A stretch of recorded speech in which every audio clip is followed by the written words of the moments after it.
પહેલી થિયરીમાં જે હજુ ટોપિક આપેલો છે કોલેજ અભિગમની હકીકતો, તો આપણે આગલા ચેપ્ટરમાં જોયું આવર્ત કોષ્ટક. તો એ આવર્ત કોષ્ટક પરથી અહીંયા નક્કી કરવામાં આવેલું છે. અને અત્યારે જે આપણે જોયું કે બંનેનો ઉપયોગ કરીને એ હકીકત નક્કી કરવામાં આવી, તો એ હકીકત ઉપર જઈએ. તો કે આવર્ત કોષ્ટકમાં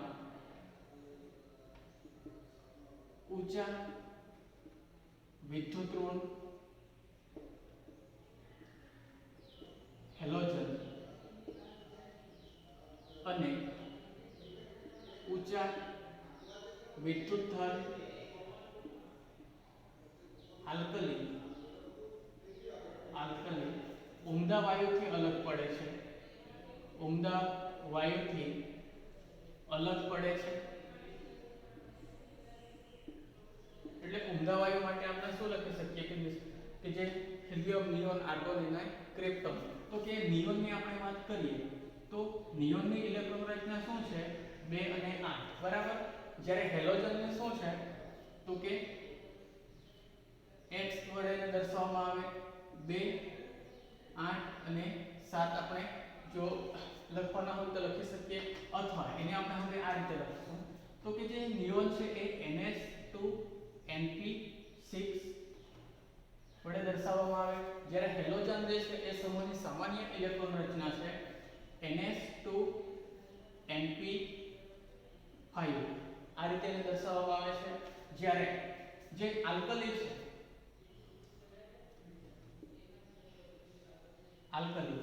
તો એમાં ઇલેક્ટ્રોન રચના તમે આગળ લખી હશે NS1, બરાબર. તો કે આ એક ઇલેક્ટ્રોન ગુમાવવાની જ વૃત્તિ ધરાવે અને નિષ્ક્રિય વાયુ જેવી ઇલેક્ટ્રોન રચના પ્રાપ્ત કરે, અને અહીંયા હેલોજન એ ઇલેક્ટ્રોન મેળવવાની વૃત્તિ ધરાવે. હવે આમાં જ આપણે એક ઉદાહરણ લઈએ. તો કે ધારો કે આ હેલોજનમાંથી Cl હોય, તો Cl ની ઇલેક્ટ્રોન રચના શું છે? તો કે નિયોન 3s2 3p5. એટલે S કક્ષક સંપૂર્ણ ભરાયેલી, P કક્ષકમાં 6 ઇલેક્ટ્રોન સમાય 5 આવેલા છે, 1 ઇલેક્ટ્રોન મેળવવાની વૃત્તિ ધરાવે. આ સાઈડ આપણે સોડિયમનું ઉદાહરણ લઈએ, બરાબર. તો કે એની ઇલેક્ટ્રોન રચના નિયોન 3s1 થશે, બરાબર.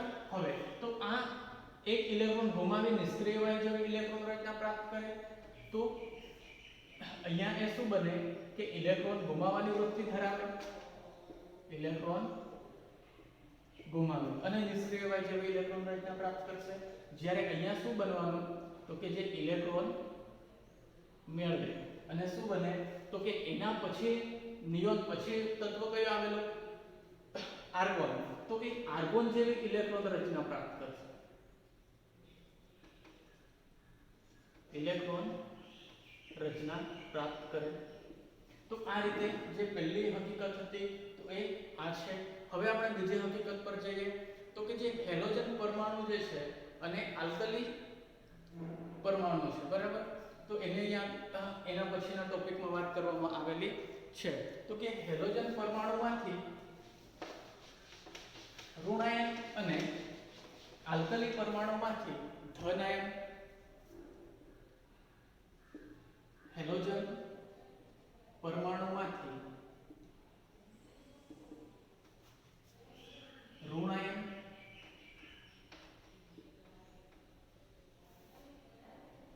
અને આલ્કલી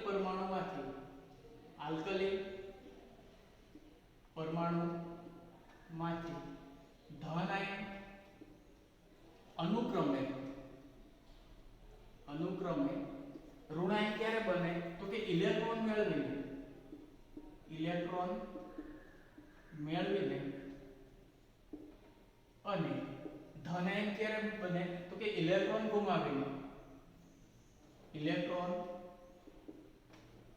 ગુમાવીને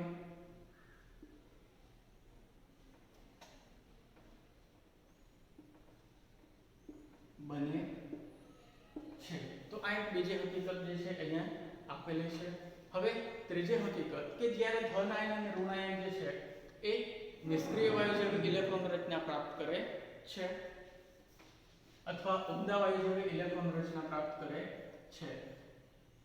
તો કે ઋણ આયન અને ધન આયન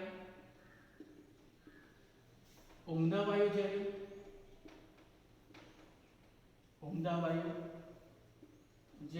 ઇલેક્ટ્રોન રચના પ્રાપ્ત કરે છે, ઇલેક્ટ્રોન રચના પ્રાપ્ત કરે છે અને તેને NH2NP6 વડે દર્શાવાય છે કે જે ઉમદા વાયુની ઇલેક્ટ્રોન રચના છે NH2NP6 તે છેલ્લી કક્ષામાં આપણને 8 ઇલેક્ટ્રોન જોવા મળે, જ્યારે છેલ્લી કક્ષકમાં S કક્ષકમાં 2 ઇલેક્ટ્રોન અને P કક્ષકમાં 6 ઇલેક્ટ્રોન આવેલા હોય છે. હવે બીજું કે આ રીતે ધન અને ઋણ જે છે આયનો સ્થિર વિદ્યુતીય આકર્ષણ વડે જોડાયેલા હોય છે. હવે કે આ રીતે ઋણ આયન અને ધન આયન સ્થિર વિદ્યુતીય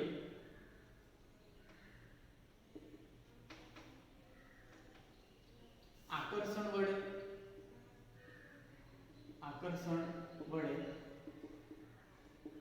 જોડાયેલ હોય છે. હવે કઈ સ્થિરતાની વાત કરવામાં આવેલી છે અને વિદ્યુતની વાત કરવામાં આવેલી છે.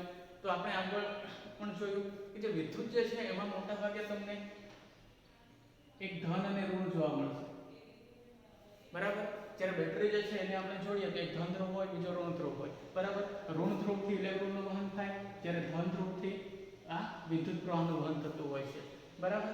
તો અહીંયા પણ આપણને વિરુદ્ધ વીજભાર જોવા મળે, અહીંયા પણ વિરુદ્ધ વીજભાર છે, પણ સ્થિર જ્યારે એ જોજો તો NaCl ની વાત કરવામાં આવે એ મૂળ અવસ્થામાં શું હોય? સોલિડ, બરાબર.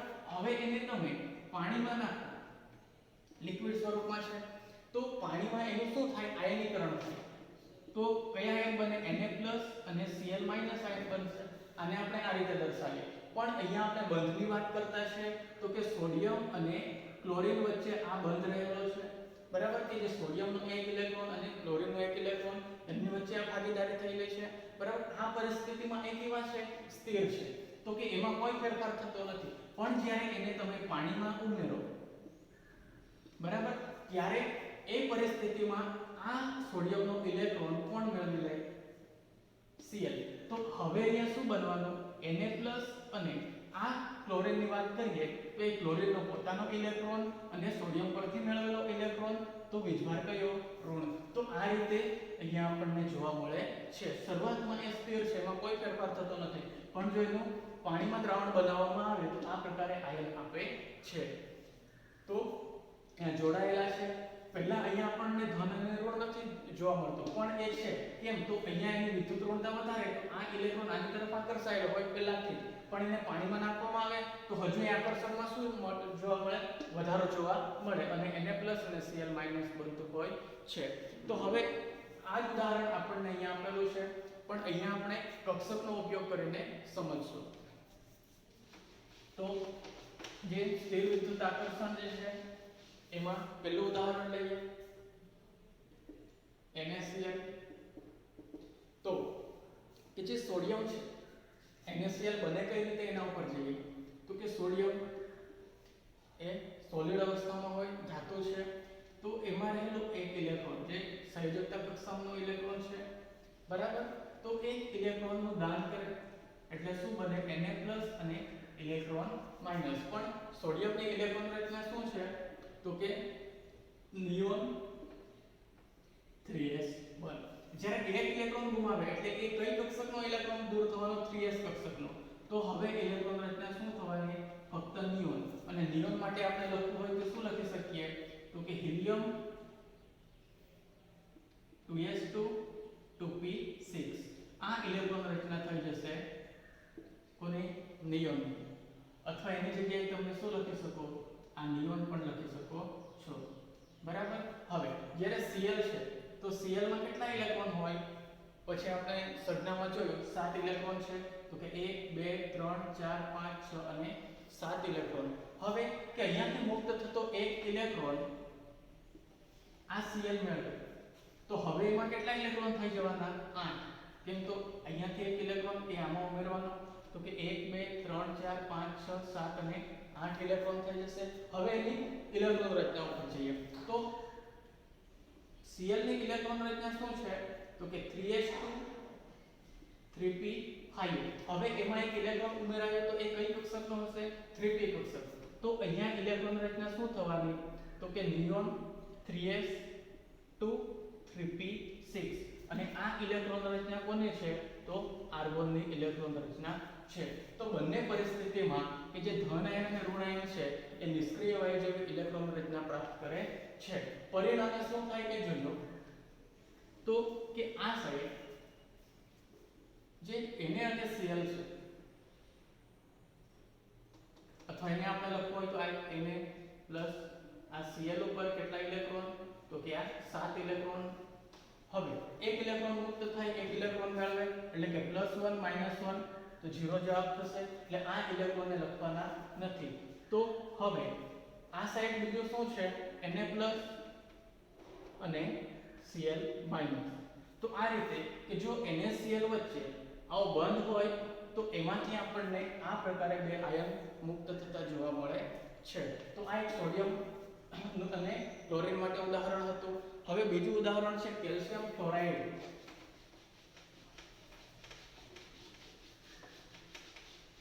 હવે આપણે જોવાનું છે CaF2. તો આપણા ઉપર પહેલો એક તત્વ છે તો કે કેલ્શિયમ. કેલ્શિયમની ઇલેક્ટ્રોન રચના શું તો કે 2 8 8 અને 2. આ ભાગ કોના માટે થઈ જવાનો આર્ગોન. તો કે આર્ગોન 4s2 એ એની ઇલેક્ટ્રોન રચના થશે. હવે કે જે s કક્ષકના બંને ઇલેક્ટ્રોન એ ગુમાવવાની વૃત્તિ ધરાવે તો અહીંયા શું બનવાનું Ca2 2 ઇલેક્ટ્રોન. તો આ પરિસ્થિતિમાં હવે બે ઇલેક્ટ્રોન મુક્ત થઈ ગયા તો કે કઈ ઇલેક્ટ્રોન રચના બચવાની તો કે આર્ગોનની. એને જો આપણે લખવું હોય તો કે નિયોન 3s2 3p6 લખી શકીએ. 10 અને 8 18 અથવા એને આર્ગોન પણ તમે લખી શકો છો. હવે બીજું અહીંયા શું છે તો કે ફ્લોરિન. ફ્લોરિનમાં આપણે જોઈએ તો સંયોજકતા ઇલેક્ટ્રોન કેટલા 7. તો આ સંયોજકતા ઇલેક્ટ્રોન. હવે ફ્લોરિન એક ઇલેક્ટ્રોન મેળવી શું બને F- બને. તો આ પરિસ્થિતિમાં ઇલેક્ટ્રોન રચના શું થાય તો કે હિલિયમ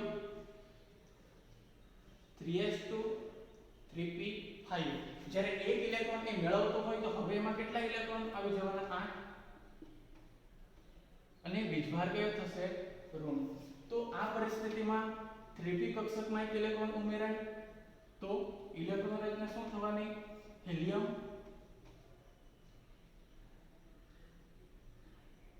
અહીંયા 2s થશે. બીજા આવર્તની વાત કરીએ તો 2s2 2p6. તો આ ઇલેક્ટ્રોન રચના કોની છે નિયોનની. તો એ નિયોન જેવી ઇલેક્ટ્રોન રચના પ્રાપ્ત કરે છે. પણ અહીંયા કેટલા ઇલેક્ટ્રોન મુક્ત થયા 2. તો અહીંયા 2 ઇલેક્ટ્રોન મેળવતો હોવો જોઈએ. તો અહીંયા આપણે 2 ઇલેક્ટ્રોન લખીએ તો હવે કેટલા ફ્લોરિનની જરૂર પડે 2 ફ્લોરિનની જરૂર પડે. અહીંયા 2 ફ્લોરિન હોય તો અહીંયા 2 ક્લોરાઇડ આયન બને. તો આ રીતે સમીકરણ સમતુલિત થાય છે. હવે જો એને લખવું હોય તો કે આ સાઈડ કેલ્શિયમ એના ઉપર 2 ઇલેક્ટ્રોન ફ્લોરિન. તો ફ્લોરિન આપણા ઉપર કેટલા આવી ગયા હવે 2. તો એને આ રીતે દર્શાવી શકીએ. એમાંથી હવે જોઈએ આ સાઈડ બીજું શું છે તો કે Ca2+ 2 ઇલેક્ટ્રોન મુક્ત થાય 2 ઇલેક્ટ્રોન મેળવે એટલે 0 જ થવાનું. અને બીજો આયન કયો છે તો F- પણ કેટલા થવાના 2. તો 2F- આ રીતે દર્શાવી શકીએ. તો આ સાઈડ જો સંયોજન CaF2 હોય તો એમાંથી આપણને આ બે આયનો મળે છે Ca2+ અને 2F-. તો આ રીતે એમાં આયનીકરણ થતું હોય અને ઋણ આયન સ્થિર વિદ્યુતીય આકર્ષણ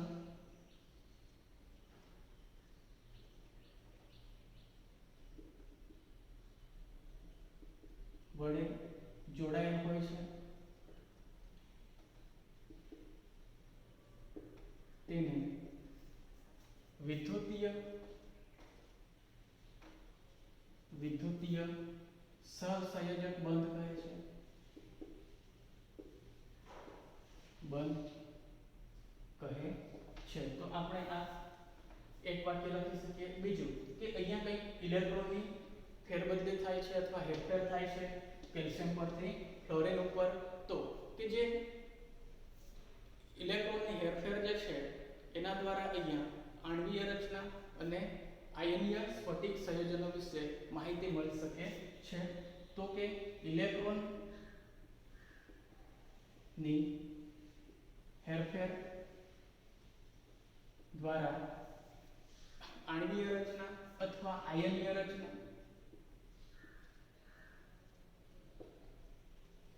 અને આયનીય સ્ફટિકની માહિતી મળે છે. તો આ રીતે આપણે લખી શકીએ. હવે અહીંયા જોયું તો એમાં સંયોજકતા કઈ રીતે નક્કી કરવામાં આવે. કેલ્શિયમ અને ફ્લોરિનની સંયોજકતા નક્કી કરવી હોય તો કે જે ધન કેલ્શિયમ છે એટલે આ પરિસ્થિતિમાં Ca+2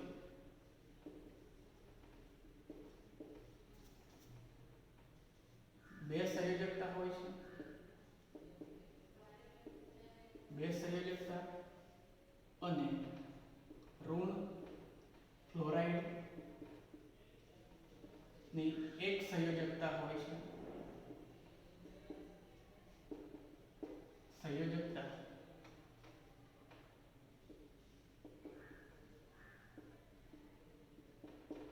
હોય છે.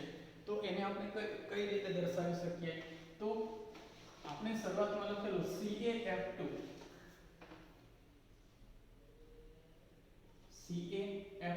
હવે કેન્દ્રમાં શું છે કેલ્શિયમ. તો આ કેલ્શિયમ ફ્લોરિન કેટલા છે 2, તો આને આ રીતે આપણે દર્શાવી શકીએ. હવે કેલ્શિયમ ઉપર કેટલા ઇલેક્ટ્રોન હતા 2 અને ફ્લોરિન ઉપર 7 ઇલેક્ટ્રોન, તો આ રીતે દર્શાવી શકીએ. બરાબર. હવે તો કે આ કેલ્શિયમનો એક ઇલેક્ટ્રોન આ ફ્લોરિન તરફ આકર્ષાયેલો હોય, જ્યારે આ કેલ્શિયમનો એક ઇલેક્ટ્રોન આ ફ્લોરિન તરફ આકર્ષાયેલો હોય છે. કારણ શું? તો કે ફ્લોરિનની વિદ્યુત ઋણતા સૌથી વધારે છે. તો એ કેલ્શિયમનો ઇલેક્ટ્રોન ફ્લોરિન તરફ આકર્ષાયેલો હોય છે. તો આ પરિસ્થિતિમાં જોજો તો કે જે Ca એના બંને ઇલેક્ટ્રોન આકર્ષાયેલા છે, બરાબર. તો વીજભાર કયો ઉત્પન્ન થાય? ધન. તો કેટલા ઇલેક્ટ્રોન છે? તો કે 2. તો આ રીતે લખી શકીએ. અહીંયા ફ્લોરિન એક જ ઇલેક્ટ્રોન ને આકર્ષિત કરેલું છે, તો અહીંયા માઈનસ અને અહીંયા માઈનસ. હવે આ પરિસ્થિતિમાં તો કે જે ફ્લોરિન છે એ કેટલા ઇલેક્ટ્રોન સાથે જોડાયેલો છે? 1.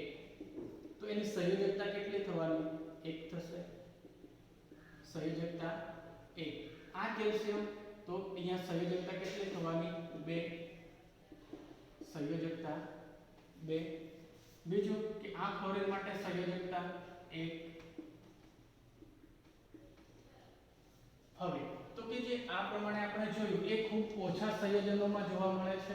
મોટાભાગના સંયોજનો જે છે એ આ પ્રકારે આણ્વીય રચના અથવા બંધ રચના બનાવતા નથી. એ પણ અહીંયા એક માહિતી મળી. તો કે ખૂબ જ ઓછા અણુઓ માટે આ અભિગમ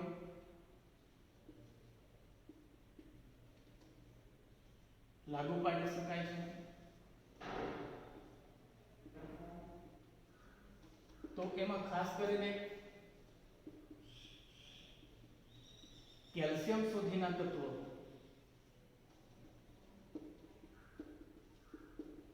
તત્વોમાં આ અભિગમ સાચો છે. એના પછીના જે સંયોજનો છે એમાં આ અભિગમ આપણે લાગુ પાડી શકતા નથી.